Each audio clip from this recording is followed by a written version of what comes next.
On this day, Brisbane would see a very ironic twist of events that would occur exactly 20 years apart, the second of which would no doubt dredge up memories of the first. The story of both events are still examined and discussed frequently amongst avid scuba divers in southeast Queensland, who are still able to visit the location to this day. The location of the dual occurrence was Smith's Rock, a notoriously rocky outcrop with surrounding reefs located in Moreton Bay, just off the northern cape of Moreton Island.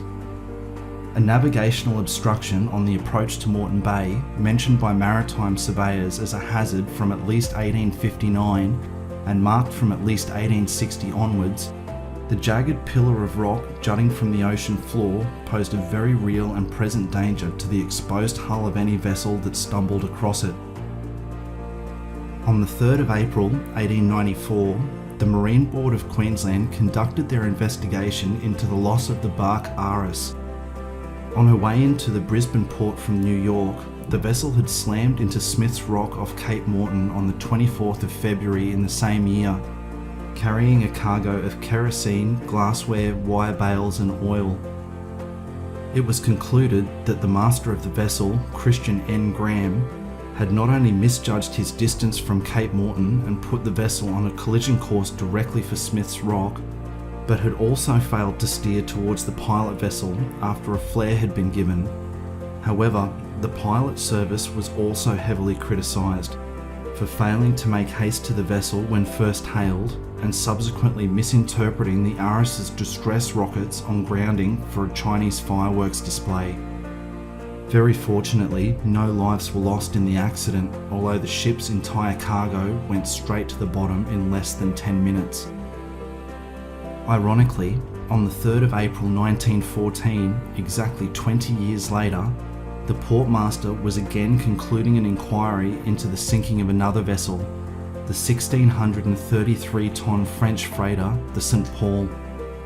On the 27th of March 1914, on her way to Brisbane from New Caledonia with a cargo of 2,500 tonnes of chrome ore, she struck an outlying reef alongside Smith's Rock late in the night, similar to the Aris 20 years previously.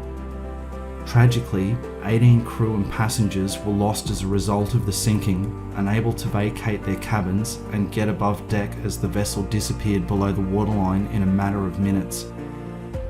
Whilst numerous witnesses were called during the investigation, all claimed they believed the St. Paul was clear of Smith's Rock at the time of the sinking. Unfortunately, they had all been mistaken, with the vessel colliding with an uncharted reef. As a result of the St. Paul foundering on Smith's Rock and the subsequent loss of life, the Marine Board found in favour of placing a gas-operated buoy above the obstruction as a matter of urgency, in the hope that further loss of vessel, necessary supplies for Brisbane and ultimately lives could be spared from the depths of Moreton Bay. Despite the following few decades passing without further incident, Smith's Rock would eventually claim a third vessel, the Marietta Dahl, in 1950. A Liberty-type vessel carrying 9,000 tonnes of sulphur and general cargo to Brisbane from the United Kingdom and America, the steamer struck heavily on the rock, badly holing two of its cargo holds and wedging firmly on the obstruction.